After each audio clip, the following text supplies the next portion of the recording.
All right, so welcome to what is definitely going to be the final video in this topic. My math says I probably need to keep it under 200 minutes per topic. So I'm not sure what I'm at now. I'm probably over that, but let's keep moving. Where we left off last, I was finally able to get BGP to go into established on all of the routers. So let's take a look at that.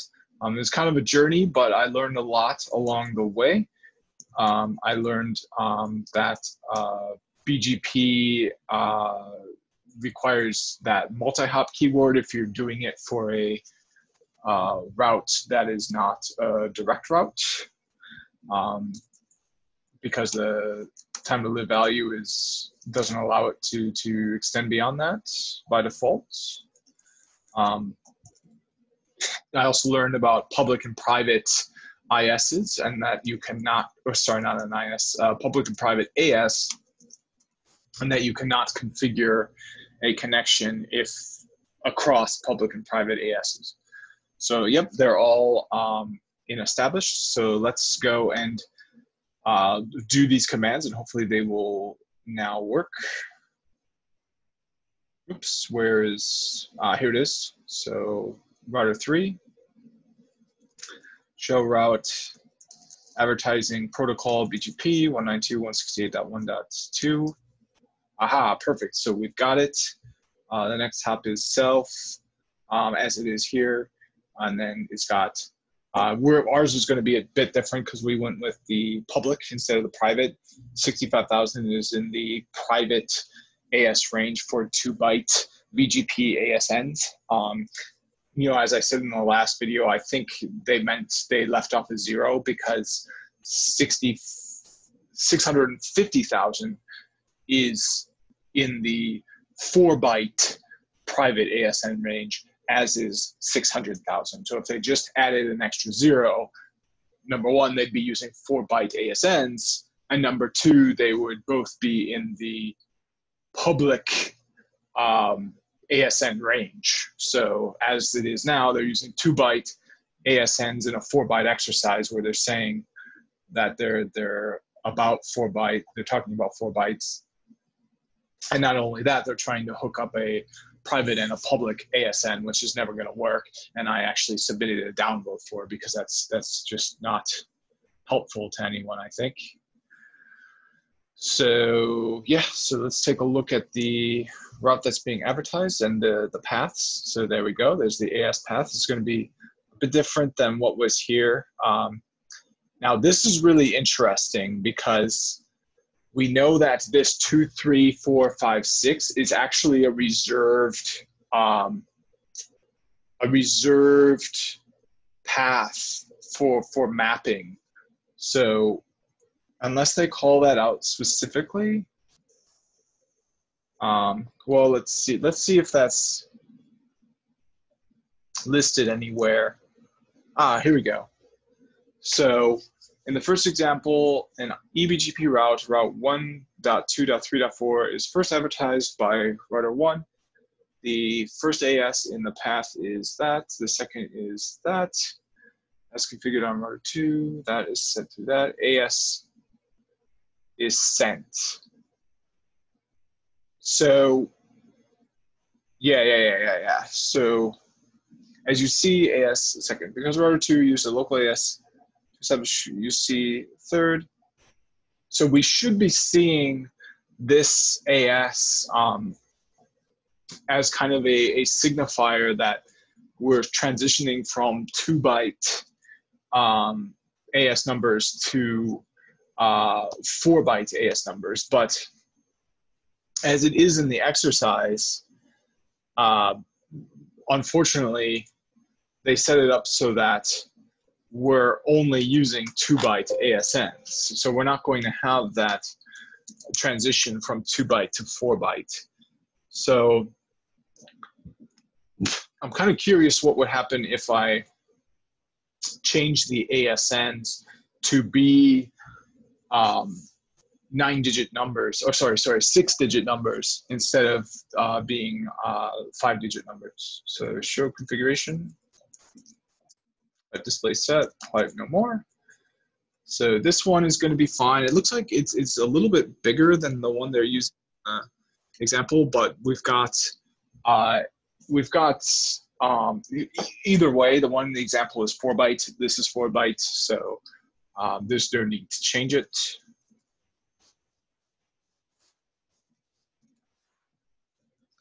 Okay, but here's of course where we actually would need to make some changes if they didn't match, but they match. It's just pure AS. The local AS is a 2-byte.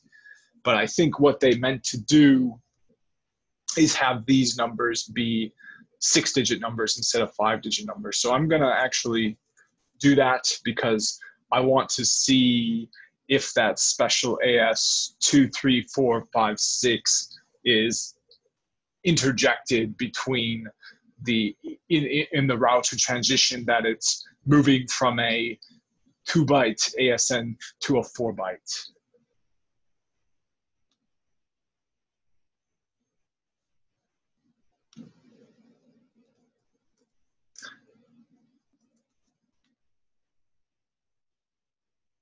Okay, so one more 0.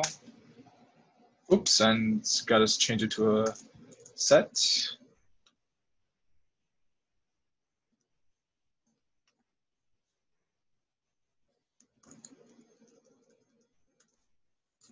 Perfect. Now we'll need to change the other side, of course.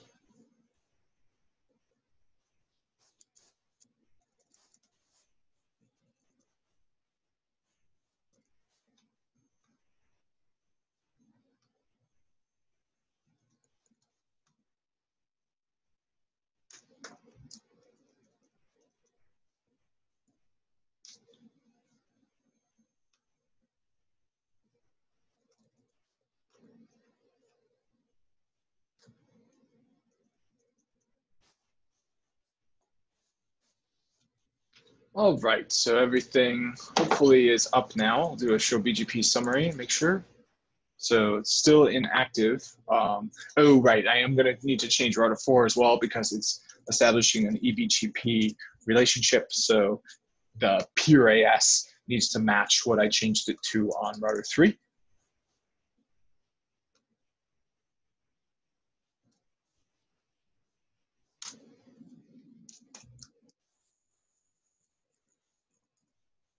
Okay, but now hopefully we're back in business, and I'll do a pipe refresh 1. Maybe we'll see that elusive open confirm. It looks like we've still got an issue with the neighbor to 1.2, but 1.9 is looking good. I think 1.2 is actually the one on router 4. Yep, sure enough. So I'm not sure what the issue is. Let's check the configuration again. Maybe it's just slow in coming up, but yep, we've got our change there. Looks good. So yep, it was just slow in coming up. So, but now it's up, and we got an elusive open confirm. That's just pretty rare to see, and we got it. Oh, we even got the open send, but we didn't get the connect this time. So yeah, we're all good now. So let's take a look at that route again, and maybe it'll have that special AS that signifies that it's going from a 2-byte to a 4-byte. Fortunately, here it is. So nope, I don't see it.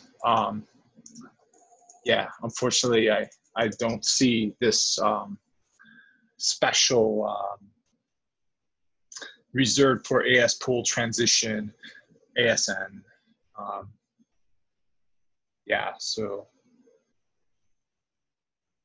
I mean that's okay. I don't have to see it. It probably won't even be on the test too. But if I see it on the test, you know, I know what's going on. It's just it's a router that only supports 2-byte ASNs being passed to 4-byte ASN. It's just for ASN transition. So, all right, let's do the next command here on router 2.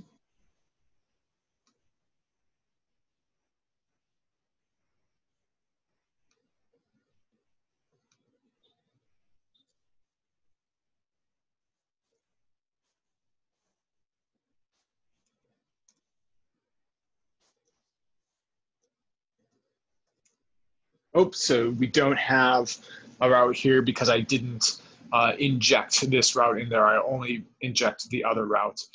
Let's see if that route got installed. So let's do a show route 1.2.3.4. And we'll see if we'll see the loop mechanisms. So on router 3, let's do this same thing. Perfect. So, okay. So, well, let's see. Aha, perfect. Yep. So it's in there. It's got a lot more. Let's look at that same route here. So here, yep, it's the static route. Over here, it's now a BGP route, but it's got a AS path appended onto it. It's the AS path that that belongs, or it's the autonomous system number that was configured on router 1.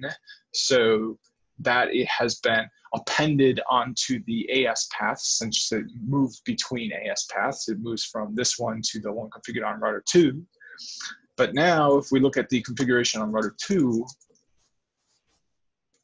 and we can do just the BGP configuration, we see that we've got a pure AS custom for this neighbor, and then we've got another local AS. So if we look at the route over here on router 3, now we've got 2 ASs appended onto it. We've got the 125.96 that was on router 1. Now we've got the one that was configured locally on this device. Yep, right here. But then we've also got the one that was configured as the pure AS here. So it transitioned between 2 extra ASs and both get appended onto the route. So let's take a look at this route on router 4, and we should see another AS appended onto it. Oh, assuming that it's being advertised out, it might not be. Nope, there's no export policy, so I will add that on there.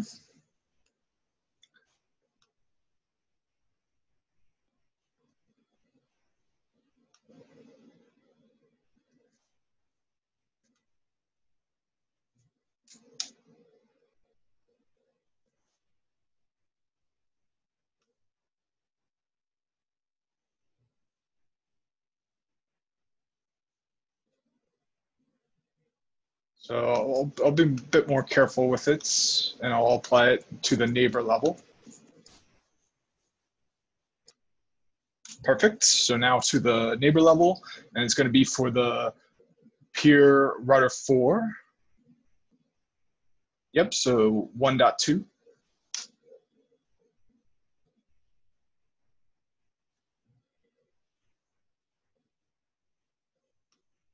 So now I'm going to need to apply the export. Perfect. Come in and quit. So now we'll have some information on router 4 about that route, hopefully. Well, I wonder why we don't.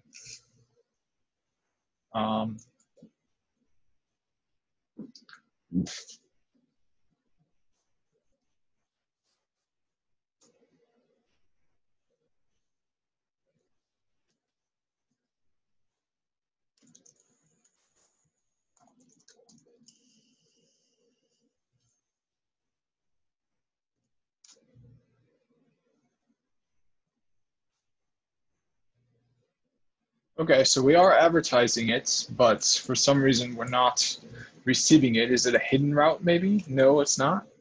So why are we not receiving this route that we are being advertised from router 3? Show route hidden. So yeah, this is really interesting because we can see that we do have a route. And it is being sent. Aha, so it looks like it's being sent via, oh, yeah. So I think our next hop self, since it's missing, it didn't update the next hop on this route. So it's not going to be able to send it on because it doesn't have a valid next hop for it. So let's add this configuration on there.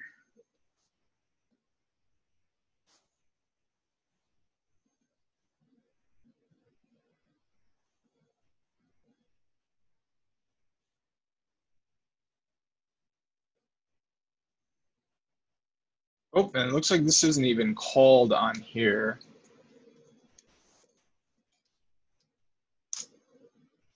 Yeah, so it's not called. Let's see here, show configuration. So it's interesting that the next hop is self because I don't see that being called. I don't see that route being marked as next hop self. But we can see clearly that the next hop is this is the problem is we have the next hop not being set properly. It's set to 10.0.2.2.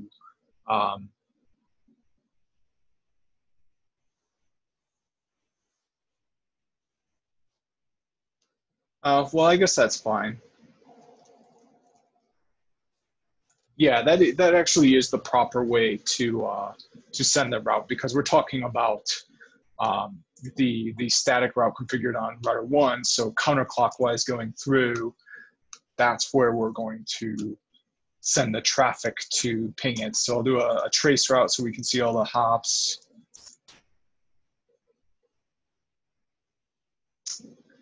Oh, right. And that, of course, I set it up to be discard. So it's not going to be pingable.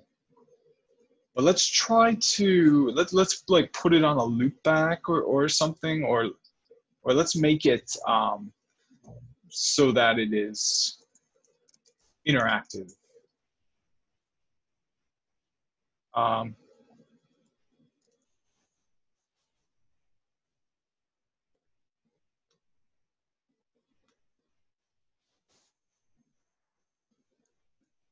So there's all sorts of things we can do. We can do reject. We can do resolve. Let's just configure it on the LO0 interface.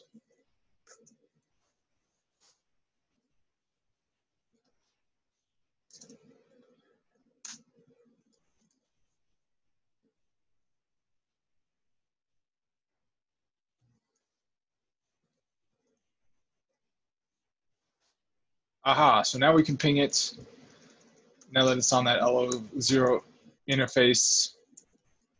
So now we can see the next hops to it, and we'll see how, as we go further down, we'll get more hops. So here we're going to have 2 hops, and those are going to be the,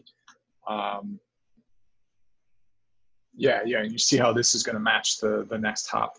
Unfortunately, it looks like for some reason it's not able to, okay, that's why. So I've got to specify my source address. So source, I can do interface, but what source can I do just now? I can't do that.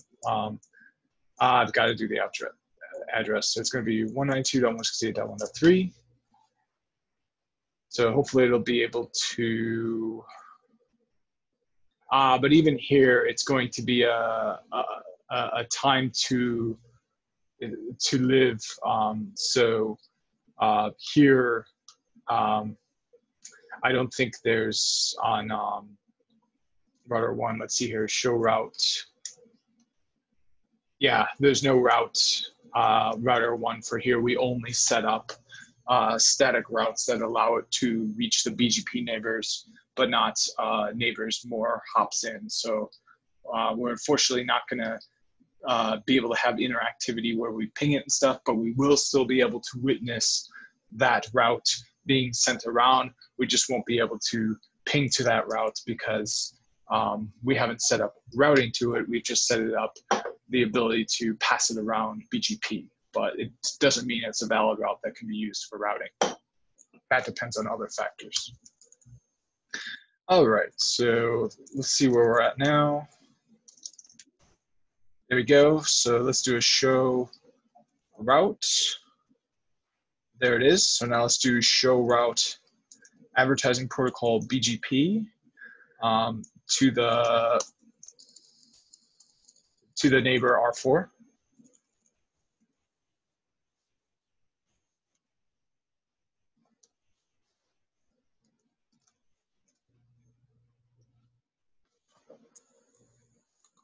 Okay, so that looks good.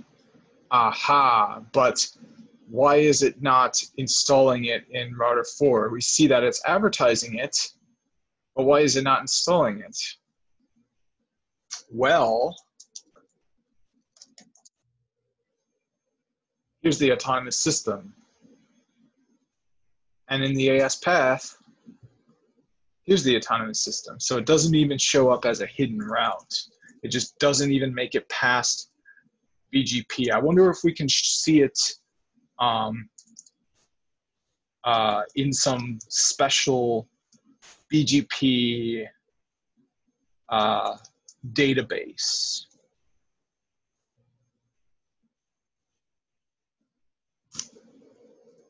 So it's going to be in the ebgp database. See some detail maybe.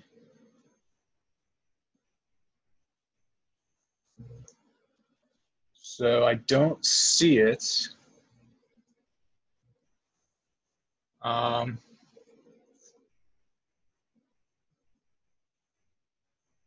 Yeah, I don't see anything. RTF. Let's see, show BGP, output scheduler, neighbor, group. How about neighbor? So here's our neighbors. Let's see how many prefixes we're receiving from our neighbors. And this is going to be, on router 4, it's going to be .3 is our neighbor.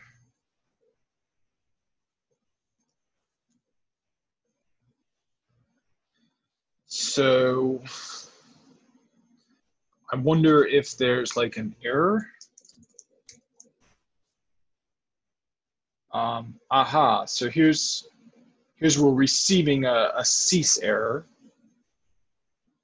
So that's interesting. That's probably the route being rejected because the AS path is showing up. So it'd be nice to see how, oh, you know what? This would all happen on router 3, actually. It wouldn't even be shown on router 4 because on router 3,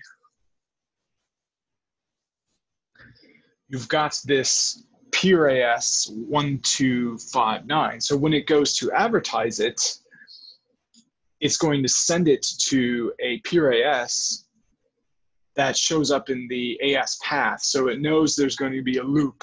So where we're going to see all this information about it being an invalid route or having a problem is going to be on router 3. So let's look at the BGP information on router 3 instead of router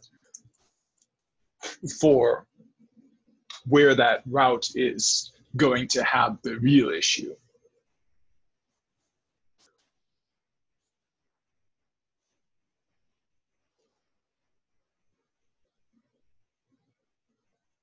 So here we've got an advertised prefix.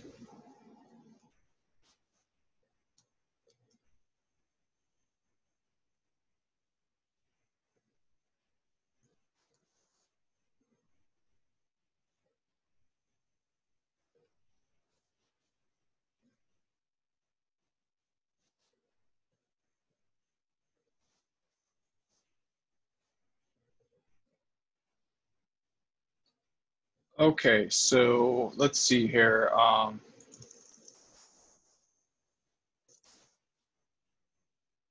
92.168.1.2.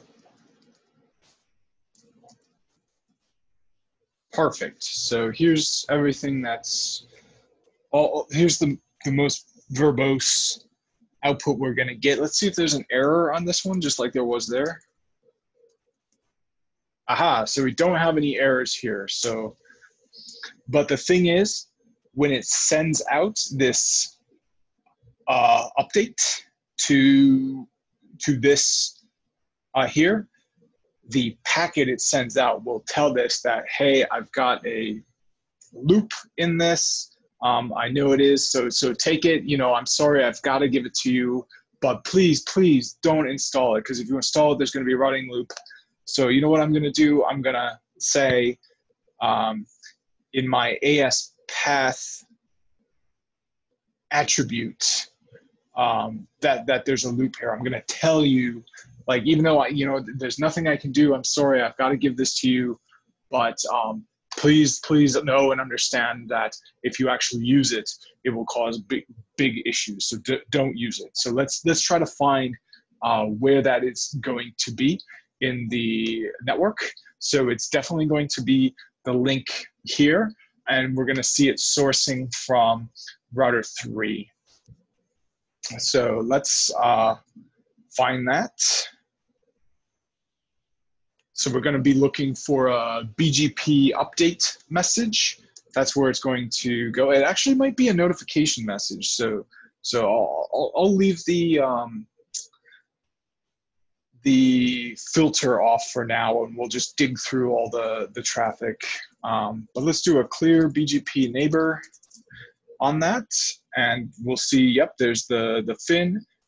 Here's the notification message for cease unknown. It's because I cleared it, that's why. So hopefully we'll see it attempt to reestablish that connection soon. It's going to have to close the connection on both sides. So let's hear show BGP summary. I think this side will probably still be in established. Nope, it's inactive, but it sometimes takes a while. But okay, there we go. So now it's going through. We got our sync ACK. Now we've got our update messages, but we're actually not going to have a notification message because nothing that happened means that the BGP connection is faulty. It just means that the information passed over the connection is faulty. So we get an update message that tells you how it's faulty, instead of a notification message that then goes and breaks that connection because they know there's a problem with it.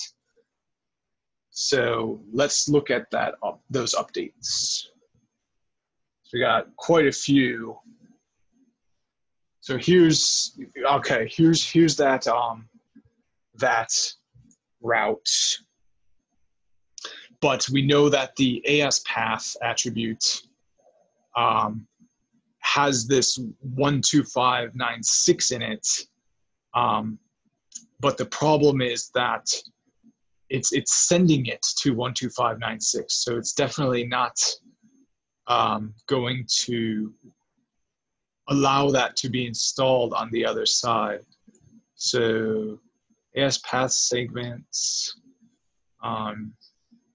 Yeah, so I'm not sure where it will, because I'm pretty sure what I said was true, and I will be the first one to say it's not if I see that it is not, which is just why I'm looking through here. It looks like we got another update message.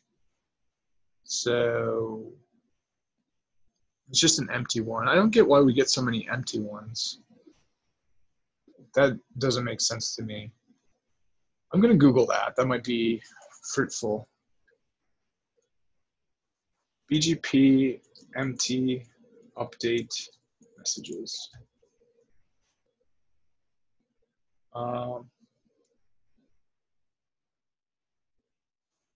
Wireshark?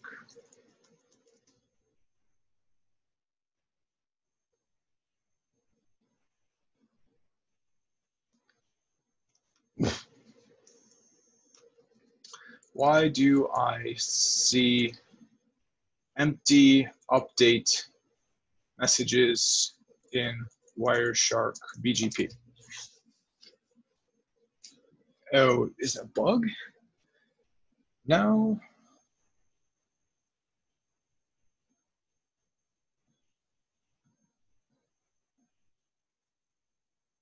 Oh, this looks like it could be it.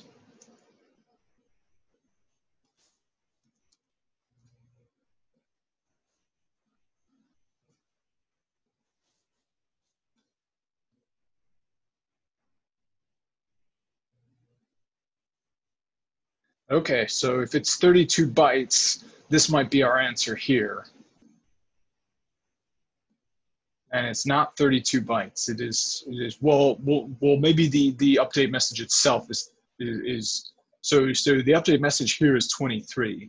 Did he say 23 or 32? He said 23. So yeah, here's our answer right there. So the reason we've got these empty update messages, and you can see we've got one from so this is from .3. We've got our regular update message. Its length is 60. And then we've got this blank update message. Its length is 23. So 23 length, that's meaningful. That means something. That's a giveaway. Giveaway. So that's from 1.2. From 1.3, we've got a length 23 message as well. So you're always gonna get that. The last thing in an update message is a blank update message of length 23. And we're gonna read about why you get that right now. So it's called the EOR, or the end of rib marker. So let's read about that. Aha, here we go. So this looks pretty good. Aha, here's an RFC. That's always good. Yeah, lots of stuff. Thank you, that guy, whoever it was. Okay, so here we go. Perfect. So introduction. BGP end of rib marker, EOR, is a BGP extension used to improve initial routing convergence between two BGP neighbors. It has application in initial convergence, okay, and BGP graceful restart. BGP EOR overview. End of rib has been first defined for BGP GR, graceful restart. Later on, its functionality has been extended. So I guess, oh, here we go. This would be nice. The main problem it is trying to solve is, when should the receive BGP neighbor start to calculate best path algorithm without changing it based on BGP updates still not received? If one router has 5 neighbors and receives least preferred route first, normally it would advertise to its neighbors. Okay, so that makes sense. It's basically telling the other side, I don't have anything else to tell you.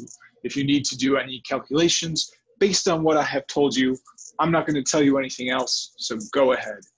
So that does seem like it'd be something pretty valuable to have, but the things that depend on it are not necessarily always going to be configured, but it is something that I can see the value in right away.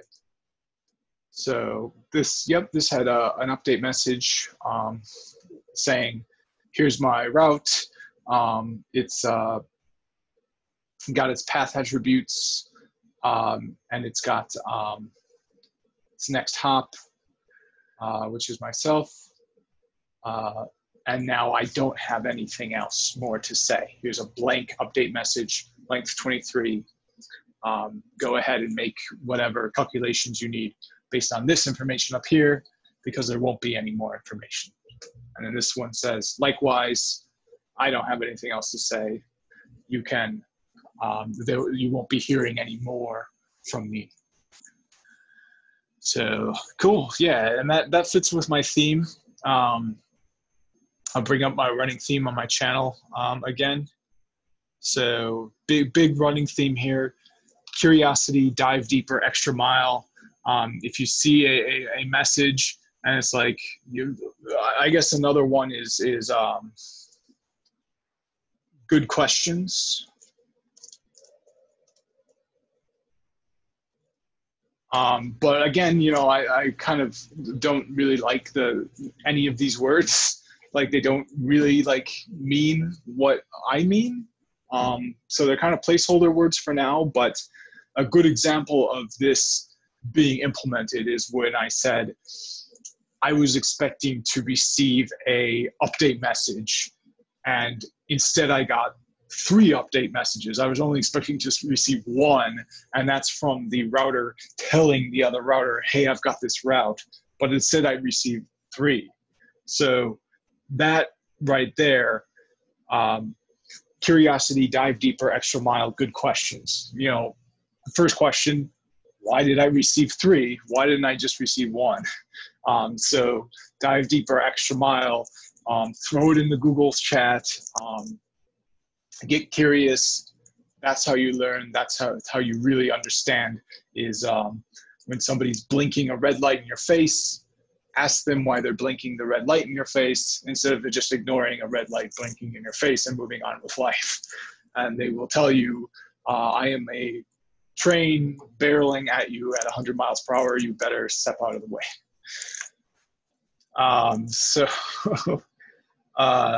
Yeah, so hopefully I'll come up with a more concise and a more true way of explaining what I mean by this running theme.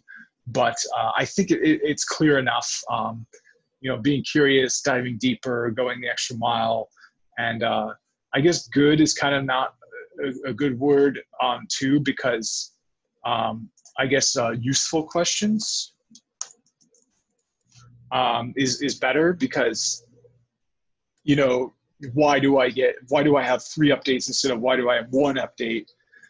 You know, that might not be considered a good question. If you ask that to somebody, you know, who's really an expert, they might have expected you to know that already, and think you're being, you know, asking questions is hard, and it opens you up to judgment, and it opens you up to the worst qualities of somebody you're communicating with. So it's, you know, that qualifier of saying, I want those questions to be good. You know, I really don't care if they're good or not.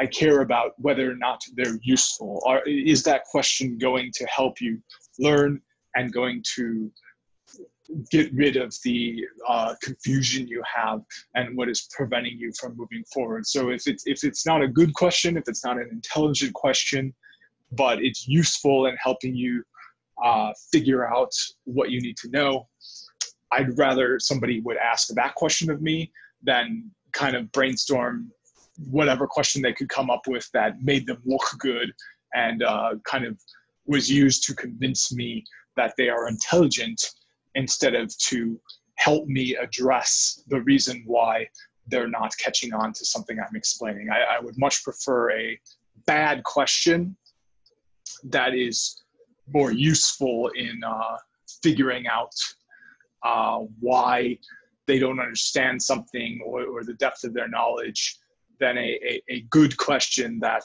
the person who asked it is asking just because they want to look good and not because they want to actually learn something. So useful is definitely a much better term than good. Extra mile, dive deeper, those are fine. Curiosity, I kind of want a qualifier, cautious. Yeah, cautious curiosity, dive deeper, extra mile, useful questions, because, you know, as I said, you don't want to get on the job your first day and say, oh, what happens if I reboot my core device for my enterprise? It's like, well, hopefully you'll have redundancy and nothing too bad will happen, but that's you know, if you come away from this channel saying, Graham's network lessons taught me to be curious, so I'm going to see what happens if I unplug the routers.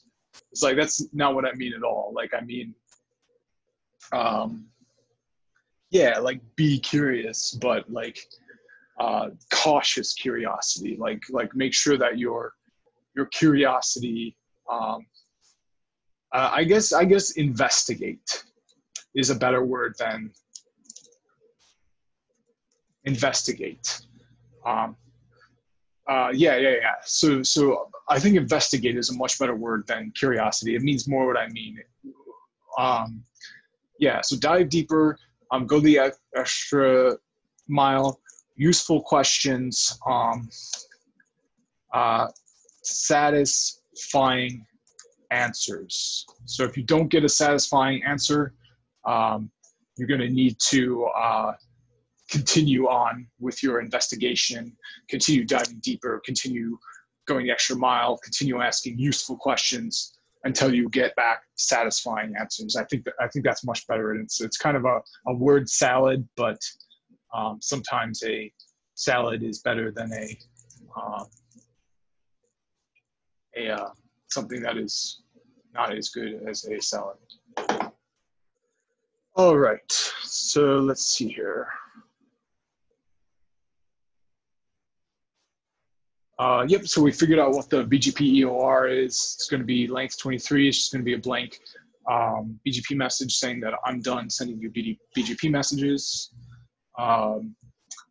So where we were is we were trying to figure out how the router 4 is going to know not to install that. So I had initially thought that there would be information sent in the update for this that says, oh, here it is, you know, this is yours now, I'm giving it to you, but be careful because I know you're in 12596, but I have 12596 in my path segment, so don't install this because it's going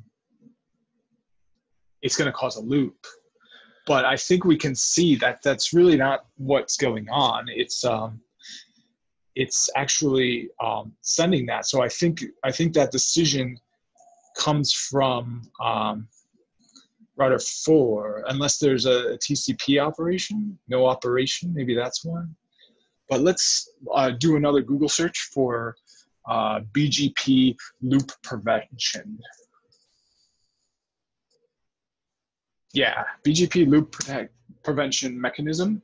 So here we go, AS path attribute. That's going to be our BGP loop prevention mechanism that we're going to need to explore.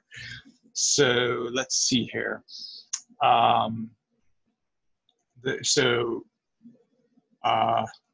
In BGP, there are 2 loop prevention mechanisms.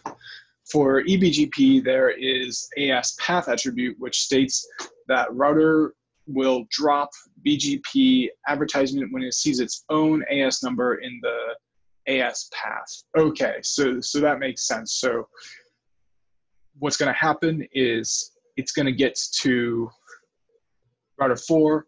Router 4 is going to receive it through router 3, and it's going to come in on BGP, but it's going to see its own AS path, and it's going to drop it. So we're not going to see it in the route. We're not even going to see it hidden. It's just not going to get there. So yep, it's just going to, you'll have to unfortunately forget about everything I said if you're watching this hoping that I'm a guru and I know everything and I'm brilliant. Well, you haven't you haven't seen the, or let me clarify what this channel is about. It's about me passing a test in September. So right now, my knowledge base is not going to be that of a JNCIE-SP educated person, because this is the act of me educating myself to be that. So I will say now, though, I have educated myself in how this works. It sends the regular old update, but when it arrives on R4, that's when it makes a decision about whether or not it goes into the routing table from the routing protocol, and it sees its own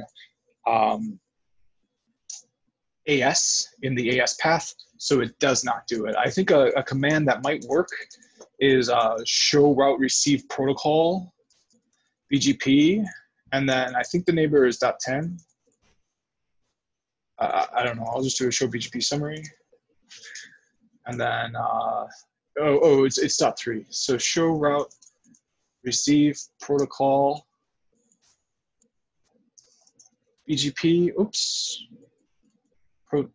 Protocol BGP 192.168.1.3. That's interesting. Maybe it's hidden. Yeah, that's interesting that it's not even receiving it. Like I would think you would see some sort of,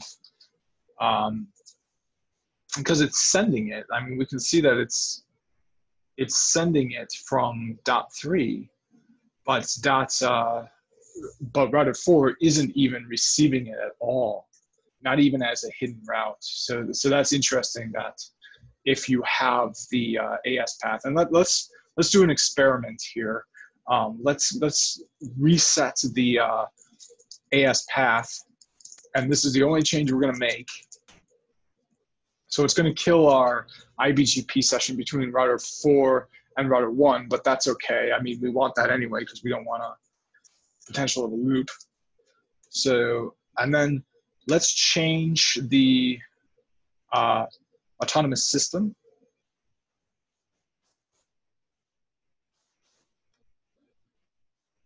to 7.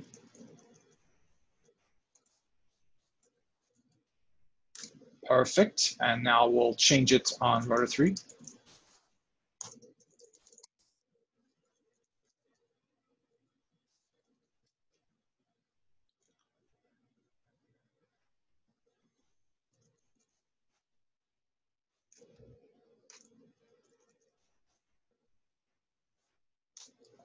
Okay, and we'll see on router 4, it's going to drop that IBGP connection. So both are inactive, only one is going to come back up, hopefully, if it does.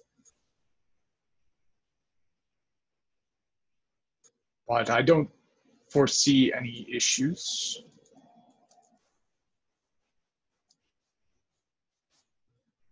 Aha, so it looks like it already went into established. So now let's see if it receives that route now that the AS number of this router no longer shows in the AS path for this route. There it is. So I think that's where I'll leave it.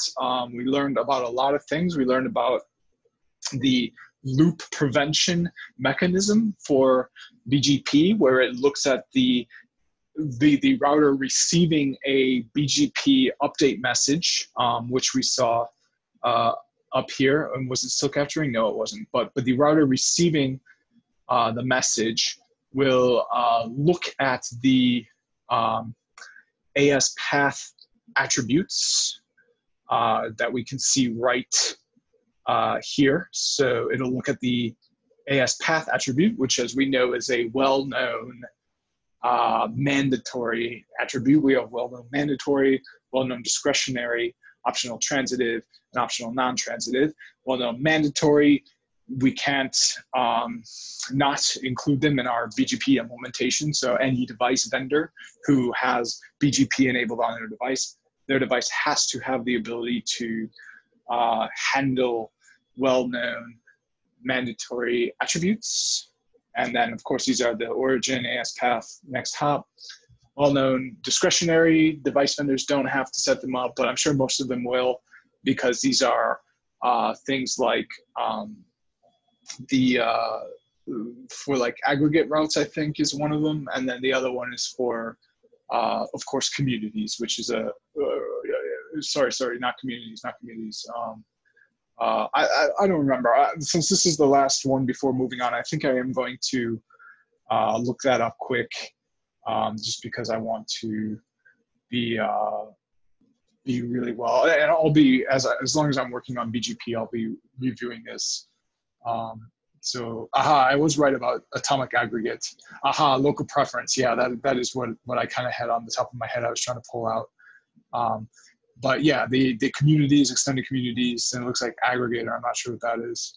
Those are optional transitive routes. They're not well, non-transitive discretionary. They're optional transitive. So, and the other thing is, I actually made the mistake and I said that well-known discretionary means that the BGP implementation does not have to support it. So well-known means all routers must recognize this path attribute. It's mandatory. So, but the difference between it's not necessarily, so mandatory is the wrong word, of course, because there's well-known mandatory and well-known discretionary, but well-known itself just means that all routers must recognize the patch attribute. You can't produce a router that doesn't know what a next hop, AS path, origin, local preference, or atomic aggregate is. But for the next hop, AS path, and origin, the update messages have to include them. And if they don't, there's a notification and the peering would be torn down. But for the local preference and the atomic aggregate, they do not have to be sent in the update messages. And you can, and we can even see here in the Wireshark capture, sure enough, they're not atomic. I don't see atomic aggregate. I don't see a community, but yet we still have a valid connection without a notification message. So clearly this is a well-known discretionary, those are well-known discretionary attributes. And then the well-known mandatory are the one that will be familiar because you'll see them in every single implementation, in every single update message as well. The optional transitive, those are going to be a little bit more rare. Optional means that the BGP implementation on the device doesn't have to recognize that attribute at all. You can have a third-party vendor make a device that doesn't recognize any optional BGP attributes. I don't know why you'd want to do that. Maybe you'd say CPU, or you get to sell a cheaper device or something and advertise that it has BGP capability, but the option is yours if you want it. They are optional BGP attributes. So you also have optional transitive and you have optional non-transitive. Optional transitives, the device need to pass that path attribute on towards its next neighbor. These are things like community, extended communities, aggregators, and we saw how communities, you can pass the attribute on and you can essentially configure a device that you don't have any access to. You can change the behavior on that device on how it handles a route based on the community assigned to it. And we saw when we looked up communities, there are well-known communities, there are communities that people will set up expecting service providers or whoever else is sending routes to the community through BGP to take advantage of, to say, hey, I want to do these things for you. So I'm going to have these communities available. You put these communities on your routes, I will do those things for you, whatever that community tells me to do. So, and then of course there's non-transitive. It just ignores the attribute value. It doesn't pass it on to its neighbors. Those are things like the MED, originator ID, cluster list, MP reach NLRI, MP unreach NLRI. Those are things we see. I think the MP reach NLRI and the MP unreach we have seen. I think those are probably for iBGP connections. Let's revert the commits that we made to router 4 especially, but probably also router 3 just because, and then sniff that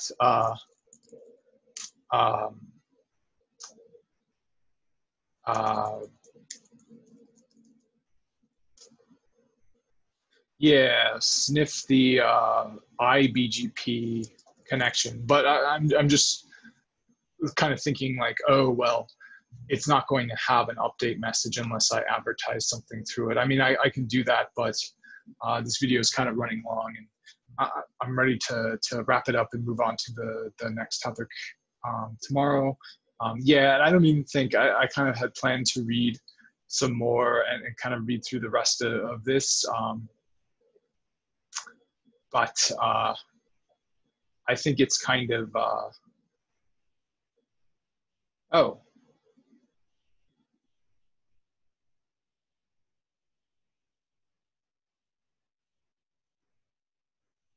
I guess that private keyword would be good to read about. I'm just going to read out the rest of this, and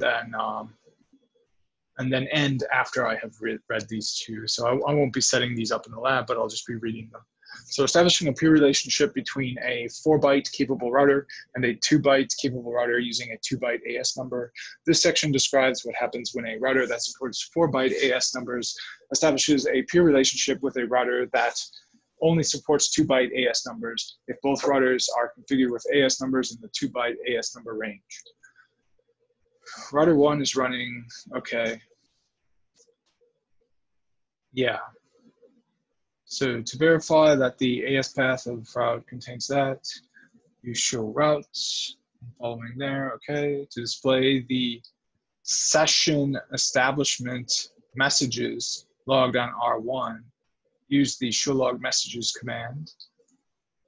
That would be something that would be interesting to look at too, is do a monitor start messages on here, and then clear off that BGP neighborship, clear BGP neighbor 192.168.1.2, and now maybe we can see in these messages that reestablish, and we can see some information about it having blocked that loop. So far I don't see anything, unfortunately.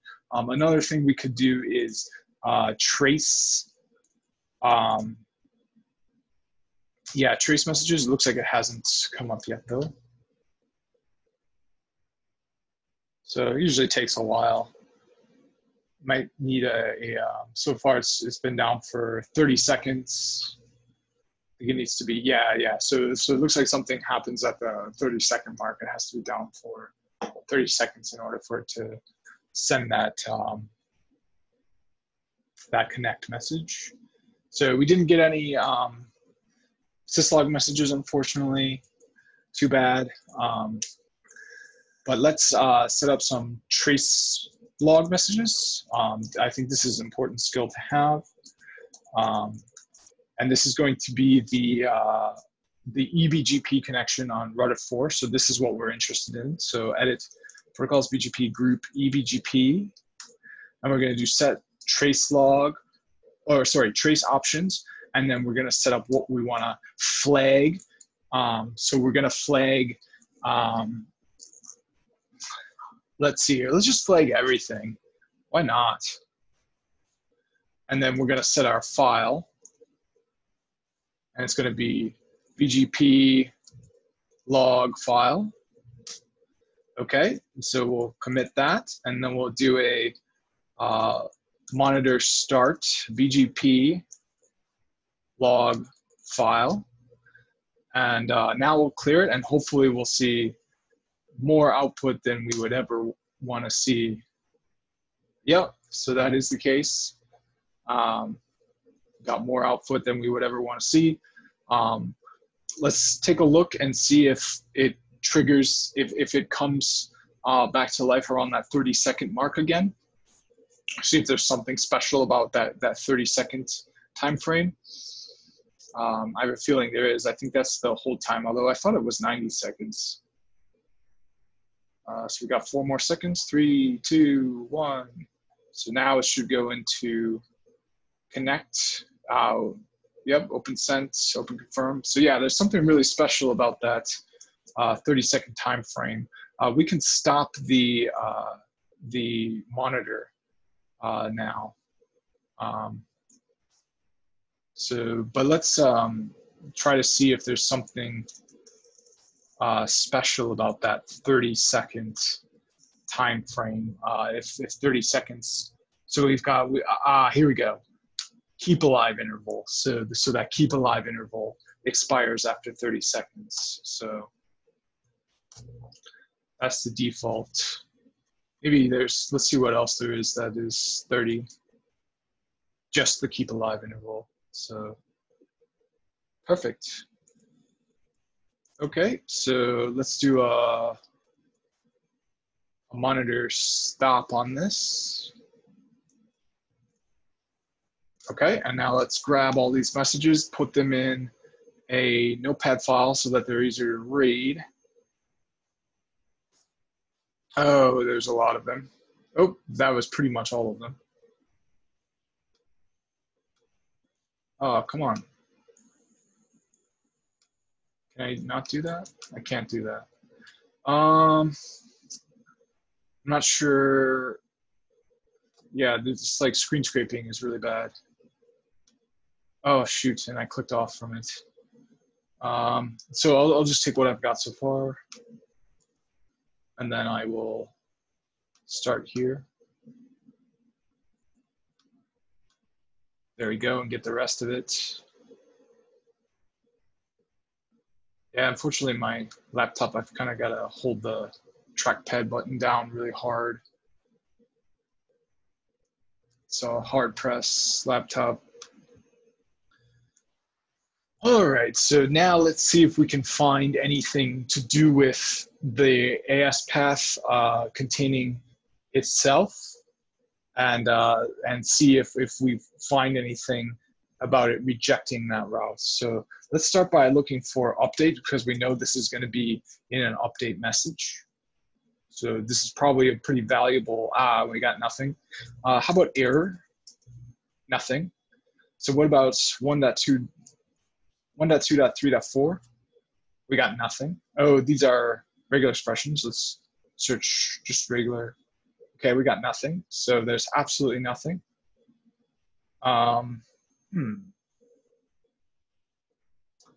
Okay.